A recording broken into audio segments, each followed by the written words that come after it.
매주 목요일 이 시간엔 여야 중진 의원들의 단판 승부가 펼쳐집니다. 하이킥 정상회담. 정을 맡고 계신 정성호 더불어민주당 의원, 상을 맡고 계신 윤상현 국민의힘 의원 두 분 스튜디오로 모셨습니다. 안녕하세요. 예, 안녕하세요. 네, 왜 정상회담인지 혹시 궁금해하실까봐 예, 정성호, 윤상현 두 분이 하는 회담이라 정상회담입니다. 자, 어제 오늘 아무래도 우리 국민들이 좀 이거 어떻게 해야 되나 좀 불안하다 이렇게 느꼈던 건 아무래도 북한의 군사 정찰 위성 발사 그리고 9.19 군사합의 부분 효력 중지 그리고 오늘 또 북측에 뭐 구애받지 않겠다라고 하는 발언까지. 자, 우리 정부의 대응의 적절성과 북한의 반응. 우리 외교통이신 윤상현 의원님, 국방위원회 오늘 또 신원식 장관하고 현안 질의 하셨는데 한 말씀씩 좀 해주시죠. 우리 윤 의원님 먼저 할까요? 예. 일단 9.19 군사 합의가 이제 2018년 9월달 이루어졌거든요. 네. 당시 문재인 대통령께서 평양을 방문 중에 이제 그 군사 합의를 맺었습니다. 근데 그로부터 전 5개월 전에 아시다시피 4월 28일인가요? 판문점 선언이 있었죠. 네네. 한반도에 완전한 비핵화를 하겠다. 양 정상이 만나서 그 서명을 했죠. 결국 그 당시 분위기가 평화가 곧 도래했다라는 들뜬 분위기 속에서 9.19 군사 합의도 맺었는데 당시 9.19 군사 합의를 보면 우리 그 많은 군인들 우파 진영에서 하는 얘기가 우리의 강점이 대북 정찰 감시 능력인데 그걸 현격히 제한시켜 놨다. 그래서 당시 국방장관이나 이제 우리 군 수뇌 이제 전직 군 장성들이 계속해서 파기해야 된다. 계속 주장을 해 왔는데 사실 그로부터 이제 몇 년 동안에 군사 합의를 보면은 북한이 계속해서 위반해 왔던 게 사실입니다. 예를 들어서 뭐 해안포 개방에 대해서는 신원식 장관이 뭐 3,400회를 위반했다라고 하는데 그건 아주 작은 거고 예를 들어서 한번 보십시오. 그 김정은 위원장이 그 서해상의 창린도 앞바다에 가지고 이제 남한에 대한 포사격 그걸 명령했죠. 또 GP에서 총격도 했죠. 심지어 북한 무인기 작년 12월 기억나십니까? 근데 5기나 띄웠죠. 그중에 한 개는 P-73라고 해가지고 그 청와대 주변에 군사 보호구역까지 들어왔죠. 용산. 네. 예. 그리고 그거 한번 보십시오. 그다음에 또 속초 앞바다에 미사일이 떨어졌죠. 이런 식으로 계속 군사적 이 합의를 위반해 왔는데 사실 보면은 북한이 계속해서 핵무력 법제화를 하고 또 핵 고도화를 헌법에 넣고 이번에 보면 군사 소위 말해서 유엔 안보리 결의를 위반하면서까지 정찰 위성을 쏘겠다. 라는 마당이거든요. 왜 정찰을 쏘입니까? 핵무력의 고도화를 위한 거 아닙니까? 그 핵무력 고도화는 결국 누구를 겨냥, 우리를 겨냥하고 있다. 그래서 우리는 가만히 있어서는 안 되고 계속해서 이거를 이제 사전에 경고를 했는데 이루어지니까 부분적인 효력 정지를 했다. 이게 최소한의 방어 조치다. 이런 논리를 한 거고. 국방위 현안 질의 통해서 또 드러난 것까지 포함해서 말씀 좀 해주시죠. 정성호 의원님. 남북 간의 군사적 긴장을 완화하는 저는 뭐 마지막 안전핀이 빠진 거라 생각하고 있습니다.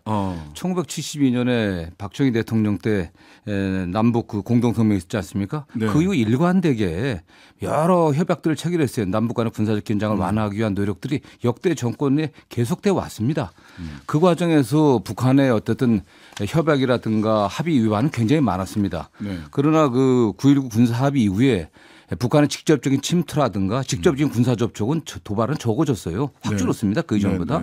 그렇기 때문에 이번에 정부에서 그 9.19 군사합의 일부 효력 정지를 한다고 하니까 일부 접경 지역이라든가 서해 5도 주민들이 다 반대하고 나섰습니다. 우리 어떻게 먹고 살려고 이렇게 하는 거냐. 다 난리가 났어요.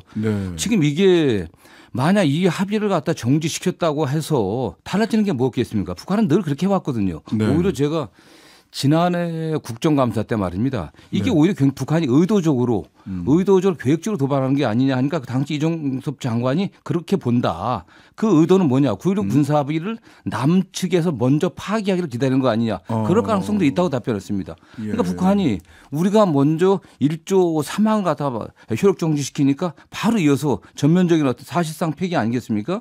뭐 일부 효력 정지라고 하지만 이미 사실상 폐기예요. 우리가 명분을 잃어버린 겁니다. 그다음에 군사위성 발사가 9.19 합의의 대상은 사실 아니거든요. 9.19 합의는 네.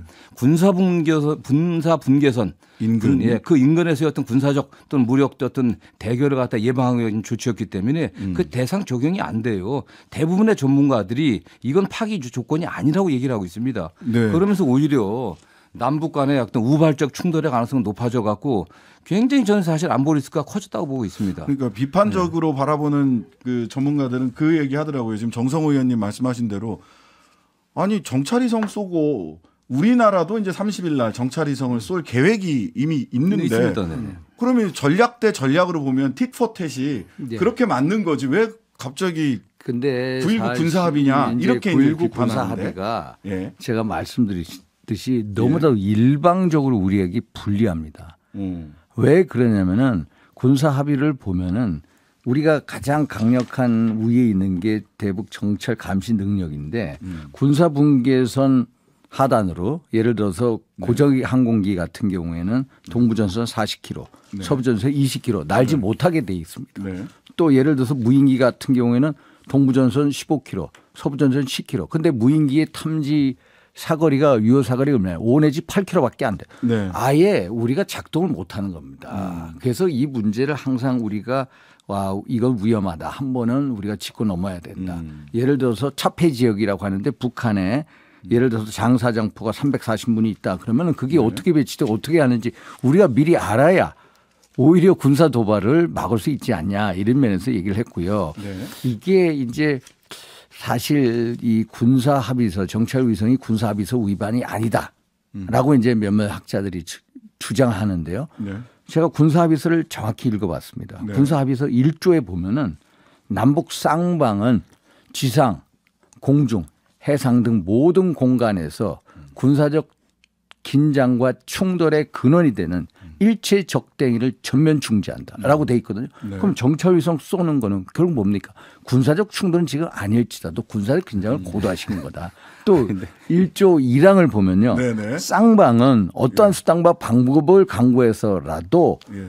상대방의 관할 구역을 침입, 침공 예. 또 공격해서는 안 된다라고 했어요. 점령해서는 안 된다라는 거거든요. 근데 상대방이 우리 공중 관할 구역을 우리한테 통보도 없이 IMO만 통보를 했거든요. 그리고 그 북한 그게 위성 발사체 소위 말해서 탄도미사일 발사 기술 이용한 탄도미사일 유엔 안보리 결의 위반하고 쐈어요. 네. 이게 결국 남북 합의에서 위반이다. 자, 그 부분은 이제 우리 정성호 의원님 말씀까지 듣고 다음 주제로 넘어갈게요. 사실은 예. 뭐 우리가 한미 그 동맹에 기초한 네. 한국과 미국의 그 정보 감시 정찰 자산이 북한보다 압도적으로 우위에 있습니다. 네. 우리는 미국과 그대로 사실 정보를 교환하고 있거든요. 네네. 지금 뭐 우리가 북한의 동향을 감시 못한다고 하는데 전혀 사실이 아닙니다. 네. 북한의 일거수일투족 지금 말하는 그 군사분계선 그 내외의 모든 동향을 다 사사시 보고 있어요. 네. 우리 스스로 굉장히 우리 스스로 낮춰보고 있는 겁니다. 네. 그다음에 지금 말씀하신 그런 기준에 따르게 되면 네. 1991년 그 노에 남북 기본 합의서 노태우 대통령이 때 만들었지 않습니까? 그랬죠. 남북한은 일체의 그 적대적 행위를 갖다 금지하기로 했었습니다. 네. 그럼 지금 남북 기본 합의서라든가 또는 뭐 비핵화 공동선언이라든가 그 이전의 모든 합의를 다 모의화시켜야죠. 사실은 이거는 그나마 거기서 굉장히 제한 범위 내에서 군사 분계선 인근에 그 인근에서의 어떤 우발적 충돌은 막기 위한 거거든요. 이게 사실은.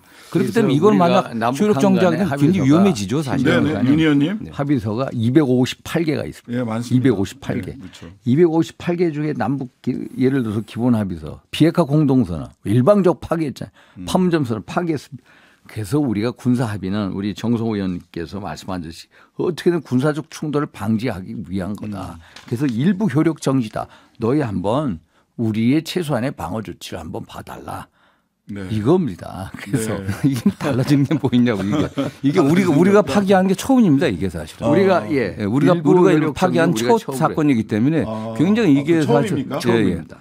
북한은 파기해 왔어요. 북한은 계속해서 파기. 그러나 우리가 인내심을 갖고 예. 우리가 계속 대화를 노력했던 거죠. 대화하려고. 그런데 지금 이번에 일방적으로 파기하면서 굉장히 남북 간의 우발적 충돌 또는 군사적 긴장은 높아질 수밖에 없게 되었죠. 하여튼간에 그러다가 보니까 근데 뭐 GP도 새로 만든다 뭐 이러던데. 그런데 기본적으로 군사적 긴장을 고조시키는 거는 예. 북한이다. 우리가 아니다. 이제 사실 북한이 계속 군사적 긴장을 고조하고 핵과 미사일 개발에 광분하고 우리는 참아왔거든요. 네. 최소한의 원칙을 가지고 우리는 기본적인 어떤 합의서나 문건을 지키려고 했는데 야 도저히 묵과해서는 안 된다. 우리도 마지막에 자의적 방어 조치를 한 거다. 그래서 신뢰가 회복되면 우리가 다시 돌리겠다라는 그런 입장입니다. 네. 자, 뭐 이런저런 이야기들이 많이 있기는 합니다만 이 부분을 또 지적하는 언론도 많이 있었습니다. 북한이 군사 정찰위성 발사할 때 대통령이 현 대통령이 지금 런던에 계셨나요? 그때 화상으로 NSC 상임위원회를 주재하긴 했지만 사실 NSC 상임위 의장인 대통령, 상임위원장인 안보실장, 사무처장인 안보실 1처장이 모두 국내에 안 계셨거든요.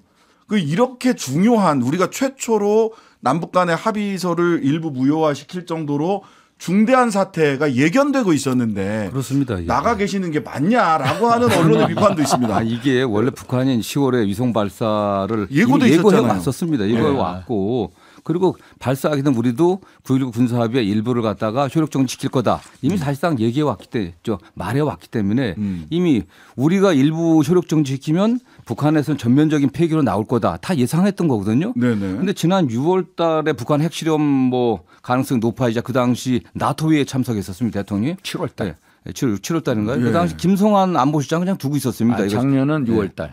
지난해는 6월 달. 그 당시 안보실장이 이런 안보가 위중한 상황에서 국내에서 전체적인 상황을 갖다 컨트롤하는 게 필요하다. 그래서 두었습니다. 그런데 이번엔 그다음에 뭐 안보실장하고 그 담당하는 1차장이 두 사람이 같이 나갔어요. 그런 상태에서 뭐 오늘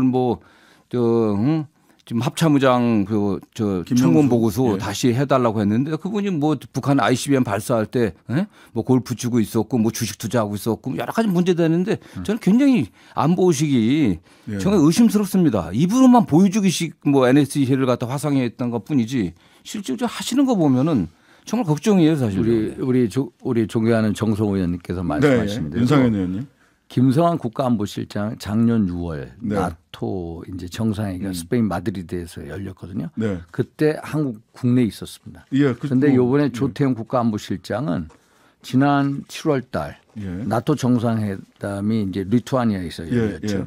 그때도 우리 김태호 국가안보실 3처장하고 같이 나가 있었고 이번에 같이 나가 있어.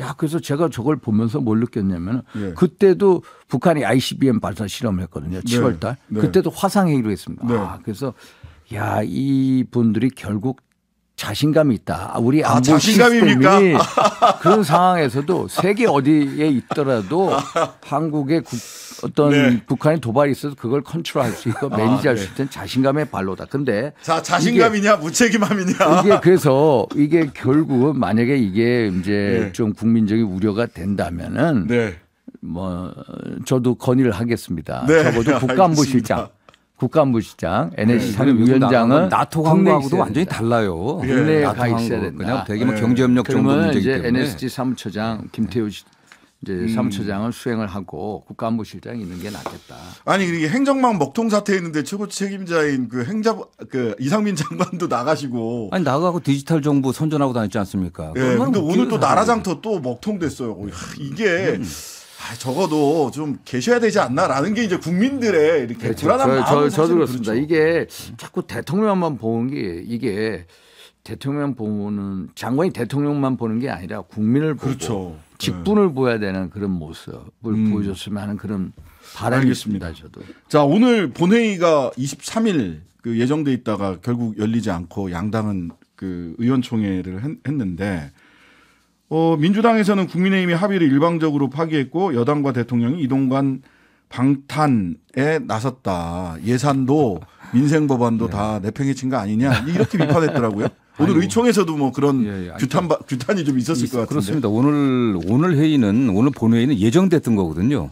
오늘 그 예정된 이유는 법안 처리였습니다. 그 법사위에 지금 법안이 130개 정도 있어 갖고 타상인법 그 법사위에서 처리하고 본회의에서 처리하고 돼 있었던 건데 그리고 또 헌법재판소장 또 청문 결과 처리도 해야 되기 때문에 저는 사실은 뭐 이동관 문제 때문이 아니라 오늘 뭐 저희가 뭐 발의한다는 그런 얘기도 있었지만 사실은 중요한 건 법안 처리 아니겠습니까 사실은. 그러면 그 이동관 문제를 갖다가 상정할 건지 안 상정할 건지 물론 뭐 발의를 하면은 어차피 그게 72시간에 처리 안 되기 때문에 원래 오늘 발의 못 하거든요. 그렇죠. 예, 그런 상황이기 때문에 이건 굉장히 무책임한 겁니다 사실은. 이게 사전에 선전포고하는 건데 이 민생 법안들 그다음에 헌법재판소장 공백이 길어진다고 계속 그렇게 강조하면서 오늘 국회에 그 동의안 처리를 해야 되는데 그걸 다 팽개친 거 아니겠습니까? 저는 여당이 이런 식으로 하면 안 된다고 생각합니다. 자, 너무 무책임하죠. 이런 야당의 비판에도 불구하고 여당이 본회의를 할 수 없었던 이유. 아니 본회의가 취소된 거는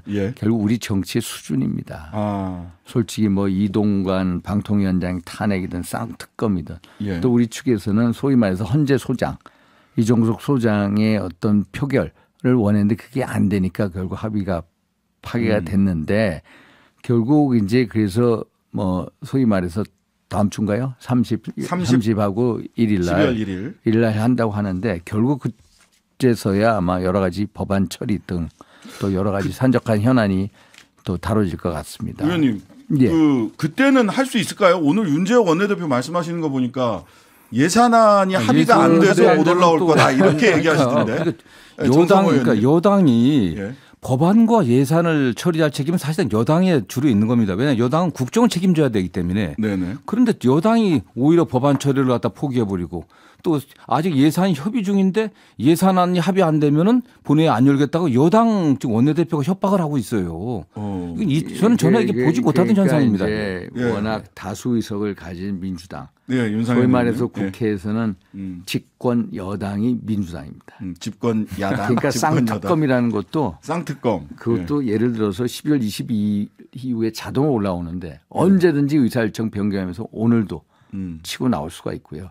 적어도 헌재 소장의 이 문제에 대해서는 표결 절차가 되는데 그게 확보가 안 되니까 서로 여야 합의가 이게 안 이루어진 것 같습니다. 예, 그 쌍특검 특히 이제 김건희 여사 관련 특검과 관련해서 이게 뭐 오늘 올라올지도 모른다 뭐 이런 이제 예상들이 좀 있었잖아요. 근데 이제 김웅 의원은 야 특검 나서도 별다른 혐의 못 찾을 거니까 그래서 오히려 민주당이 불리해진다. 그냥 받자라고 주장했더라고요. 저는 아닙니다. 아닙니까? 좀 나이브해 보입니다. 나이브해 보여. 김웅 의원이 아니 왜 안 되냐면은 사실 윤석열 검찰총장 시절이죠. 사실 추미애 장관께서 이정수 중앙지검장 친문 검사를 통해서 도이치모터스 주가 조작, 코바나 콘텐츠 뭐 협찬 의혹을 수사를 했습니다. 그 당시 한 200명을 조사를 했고요. 수십 차례 압수수색도 했습니다. 근데 무혐의로 결론을 냈거든요. 그런데 이제 특검을 만약에 받게 된다면 어떻게 되겠습니까? 김건희 특검 총선이 됩니다. 특검이 해가지고 거기서 뭐 이슈 하나 던지고 뭐 하더라, 뭐 문제가 있더라 이런 식으로 얘기하면 그게 내년 총선 전국을 좌지우지합니다.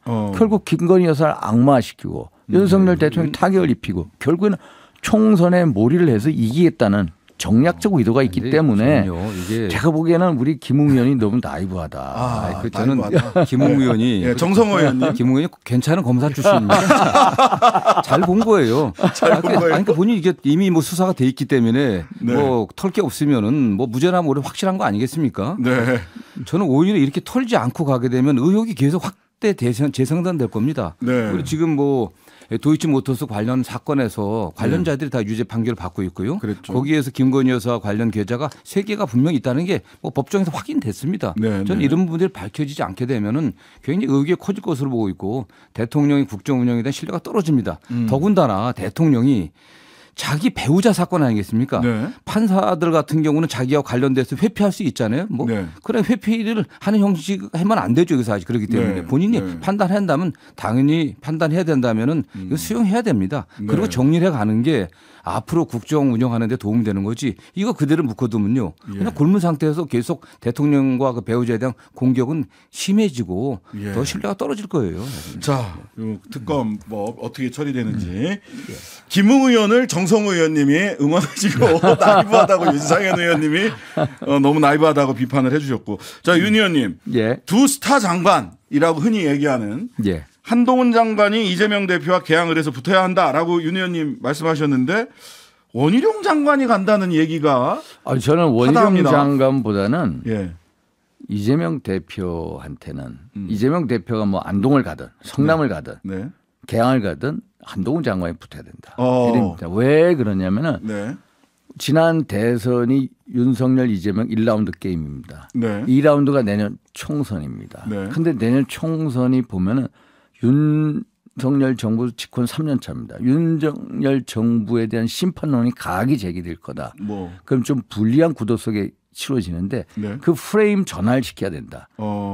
윤석열 정부 심판이야 이재명 대표 심판.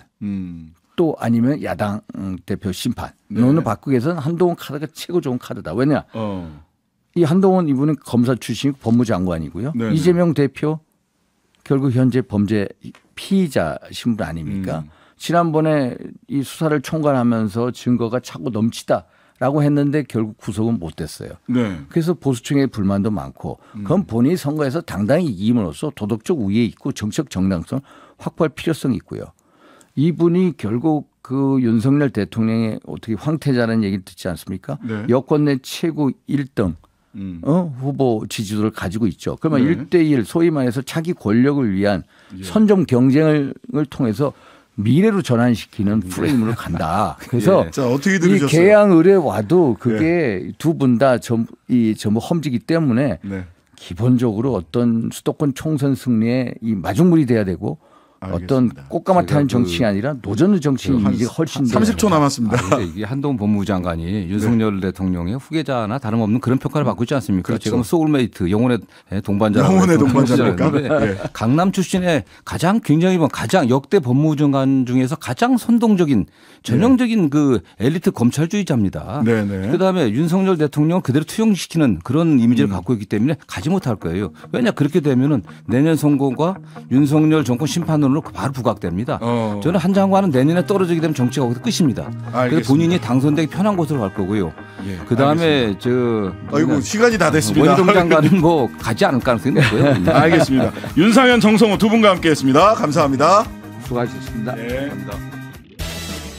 하루 종일 기다려지는 진짜 시사. 평일 저녁 6시 5분 신장식의 뉴스 하이킥.